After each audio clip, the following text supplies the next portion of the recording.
Hello, hello, hello, hello, hello, hello. How is everyone doing? I hope everyone's enjoying their Labor Day, whether if it's at home or whether you have plans to go out. I think I'm gonna relax today, tomorrow, and Wednesday. I go back to work Thursday. Yay. uh, my background check for my new job is taking forever, so it looks like I'm gonna be back to DOE until everything is smoothed out. It is what it is. It's very annoying because I was hired August 2nd. Background check takes a month. I should have been starting tomorrow.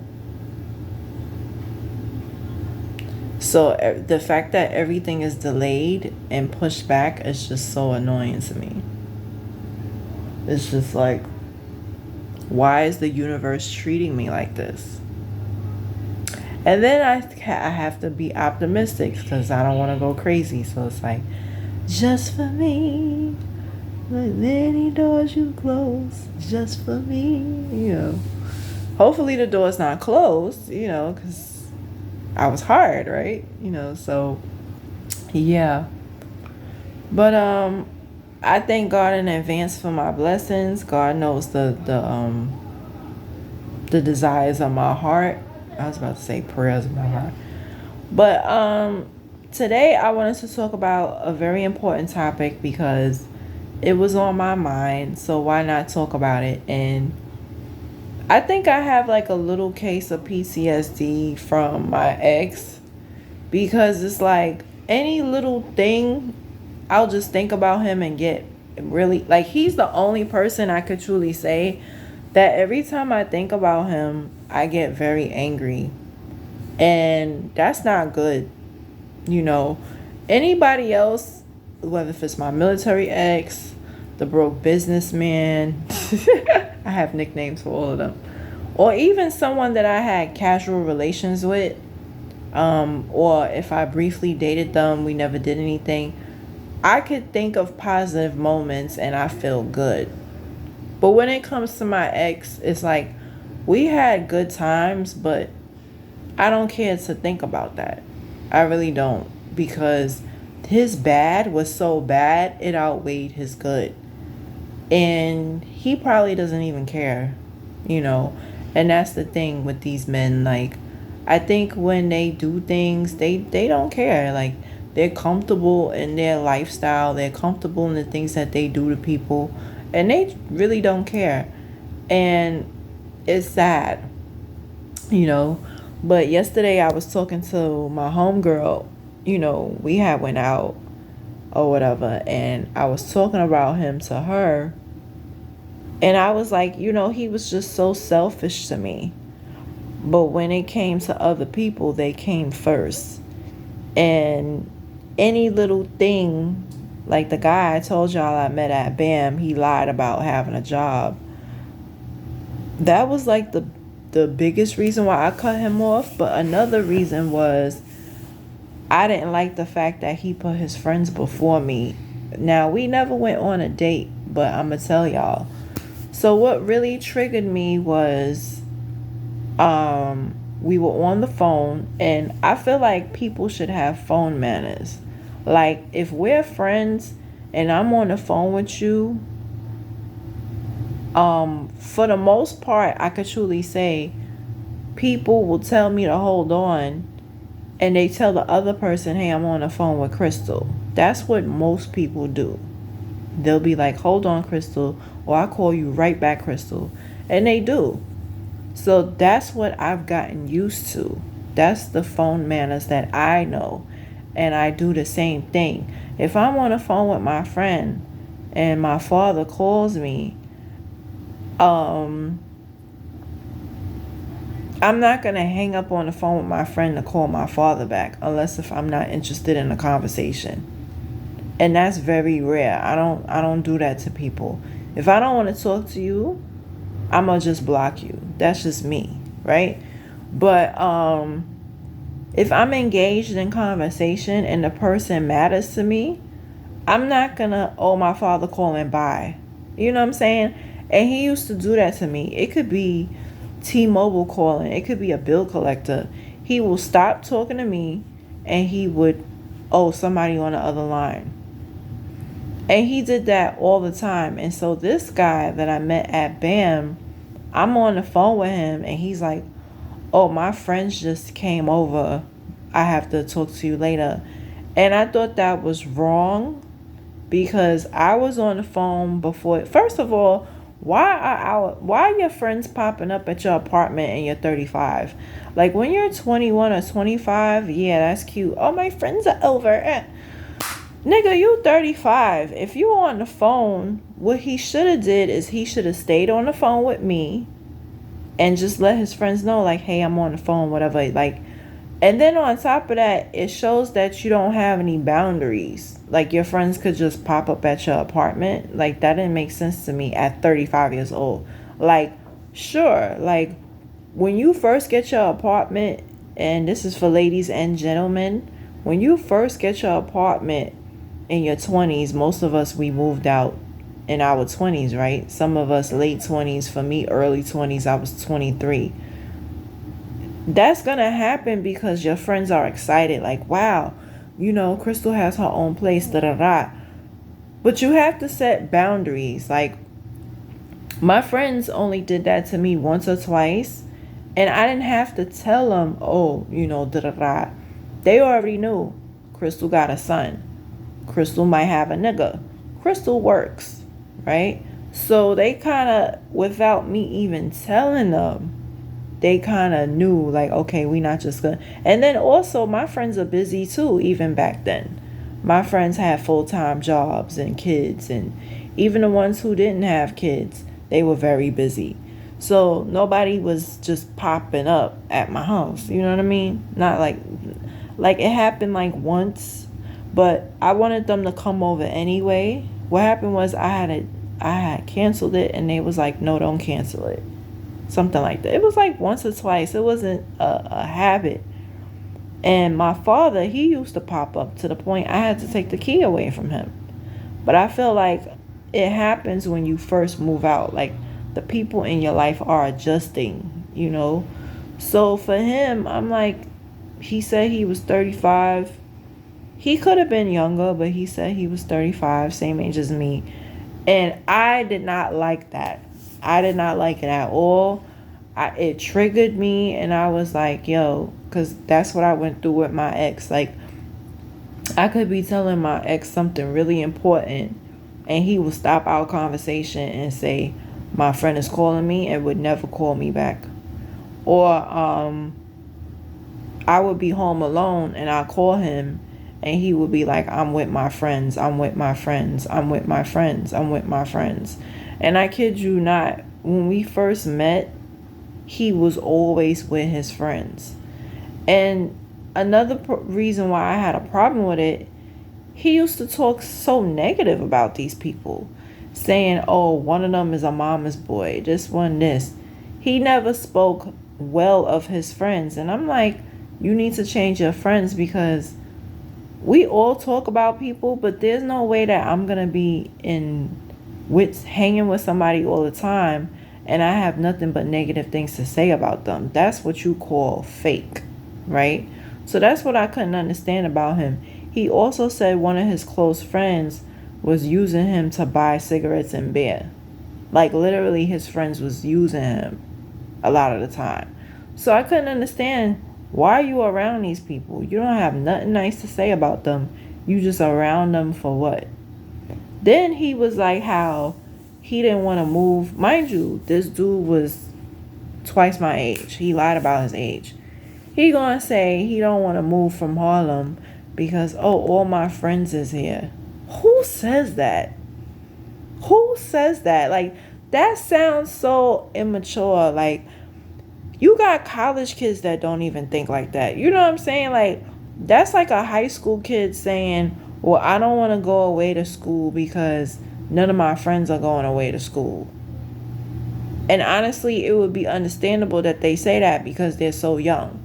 Until they meet somebody that's successful that went away to school, that's going to change their mind. Like my son, he wants to go away to school because he's aware that the area we live in is bullshit. Like we don't live in a good area. And going away to school is very attractive to him. And I'm happy for him, you know.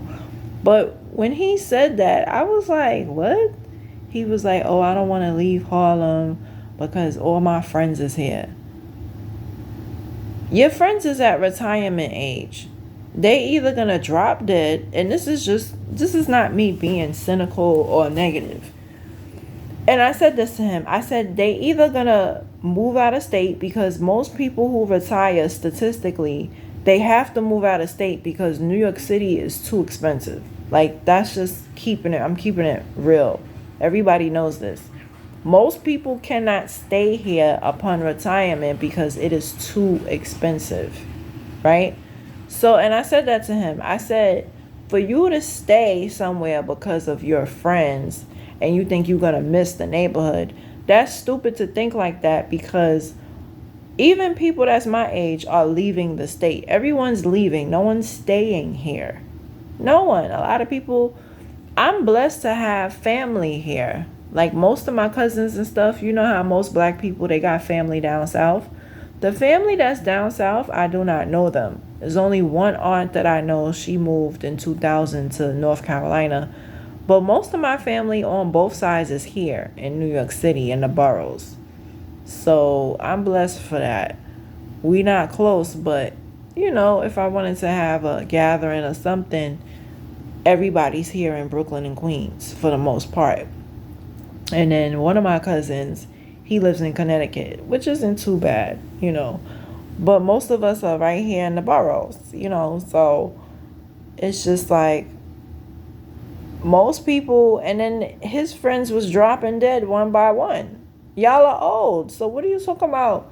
And then these are the same friends, like I said, they wasn't really his friends because he would talk about them so negatively. And I'm like, well, why are you around this person if they depend on their parents and he always depended on a female and this and that.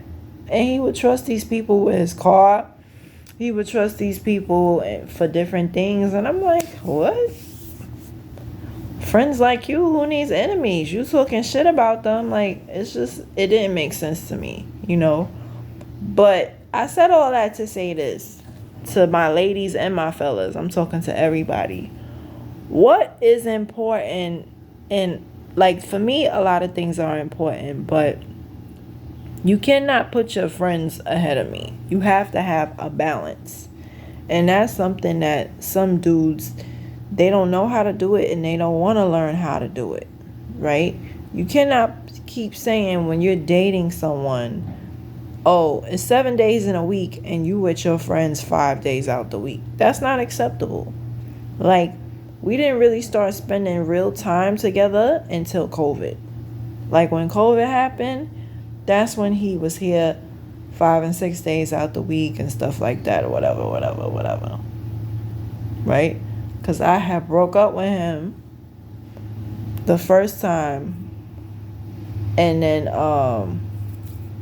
COVID and boredom is what, like, not even, well, I was busy because I was working from home, school, my son. So I was very busy and I went back to work. Like when they laid us off in June, August, I got a security job.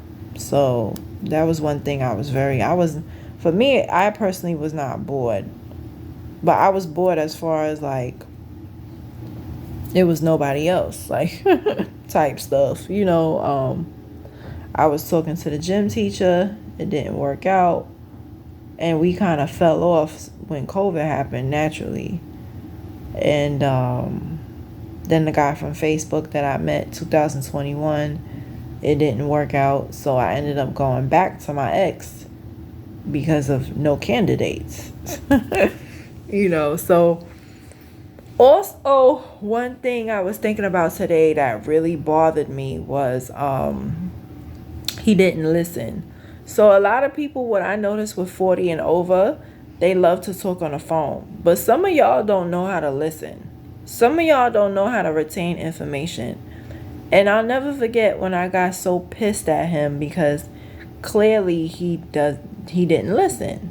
He didn't retain information. He didn't remember shit. You know, and he's a talker, but he was a very horrible listener. And I'll never forget the time he said, "Oh, you got one cousin." Like, how the hell am I going to have one cousin? And I told him over and over again my family dynamic. I told him that my cousin is a bishop, my father's cousin. He has all brothers, 0 sisters. No, I think they have one sister. Yeah, they got one sister, and they all bishops and stuff. And I told him that story over and over again. My cousin Latrice Crawford, she's a gospel artist. I have another cousin that's a twin. He lives in Connecticut. Like, I'm telling him all this stuff over and over again because we were together. It's just natural to talk about your family, nothing crazy, but just telling him, yeah, my great grandparents had 16 children. Those people had children. It was 10 boys and 6 girls. All 10 boys had families. All of them were married and had children. And then the girls now, it was my grandmother and her other sister. They had kids. And my Aunt Jerry had no children, was never married. Lillian, same thing. And it was just out there. And she was named, my mother was named after her because of her complexion. And yeah, because like the whole family was light skinned and my mother, she's dark. So they found it appropriate that they named my mom after her. But like out there had children. My grandmother Mary had children, but Lillian and Aunt Jerry, I don't think they did.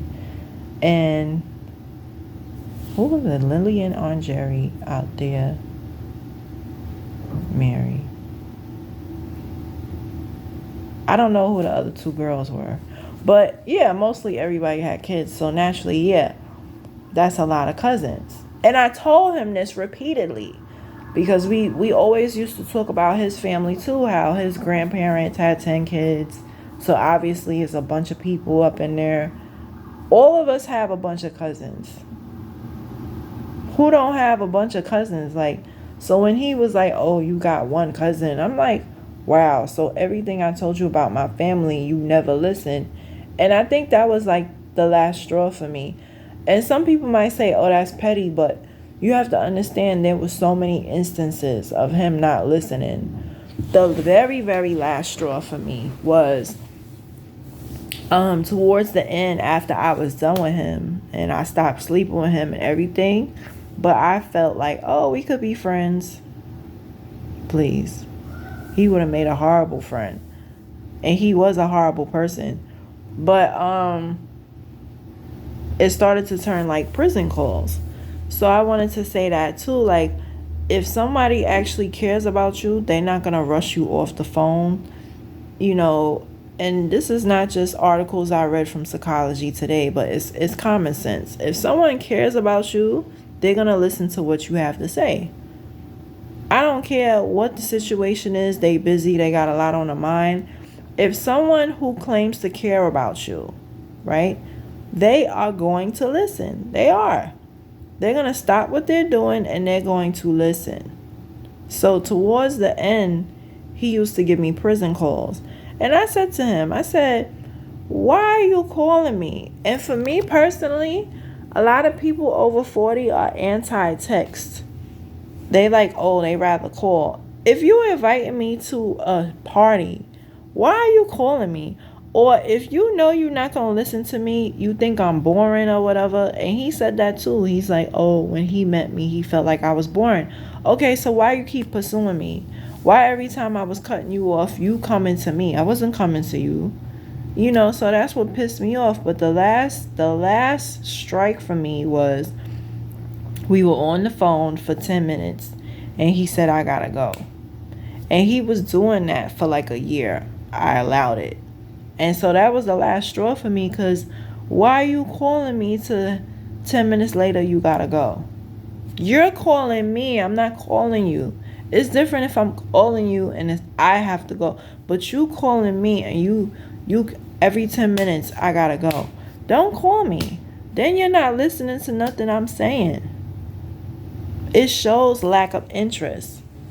It shows lack of interest. And I was telling my homegirl yesterday, I was like, I'm mature enough to realize certain things, and it's a sickness. A lot of these men, especially him, they don't like women. They're not gay, but it's not that they like women, they're sexually and physically attracted to a woman. But when you like someone, like genuinely like them, like you're gonna listen. It's just a natural thing, and I know that, and I'm happy to say that I've had friends in my life, even the ones that's not friends with me now, they listened to what I have to say. And I just want to say thank you. Even people that's not my friend now, they always listened. They never made up a story behind what I was saying. They never didn't pay attention. You know what I'm saying? And it's a very annoying thing that you have people who call you, but they don't listen. No, text message. You don't want to listen to what I have to say? Text. And there's nothing wrong with that. There's nothing wrong with that. But people want to call. No, some people just deserve a text. Some people, they just text message only. Because if you're not going to listen to the person, what's the point? What's the point? So that's what I wanted to talk about today. Like, what is important to you? What is your pet peeve in a friendship or a relationship? For me, it's a person who don't listen. A person who doesn't care, really. So comment, like, and subscribe. What is important to you or what's not important to you? A person who you in a relationship but they make you feel alone. That's worse than infidelity to me. Like, to be home alone and the person is just out and about. That's the worst feeling in the world. Because it's like the person is low-key punishing the person. I feel like I'm on time out. You spending more, and I don't care what nobody say. After 25, if you spend more time with your friends than you do your woman, you need to really evaluate yourself and how you feel about women. And it's not just one woman. It's any woman that you're with. It's 7 days in a week. And you rather, like with me, I have a social life. I have my homegirls. But if I'm dating a man, he's going to come first. Hands down. Oh, you're not supposed to put no nigga in front of your friends. Why? This is a man that I'm dating to marry. I date to marry. I don't just date because. Now, granted, my ex was a placeholder and I made a promise I would never do nothing like that again. But generally, most of the time, when you're in a relationship or when you're dating because you're dating to marry. You're not just wasting time, right? And when I say dating, I mean relationship, right? And we live in a society where it's like, oh, it's bad to be friends with benefits. I would rather be friends with benefits with somebody than for them to make me feel like I'm their real girlfriend, and then we never get married, or you not taking me serious in your head and in your heart. You're not really taking me serious. You just wasting my time, right? But comment, like, and subscribe, and let me know how you feel. What is your opinion of a functional relationship or friendship? And those are my thoughts.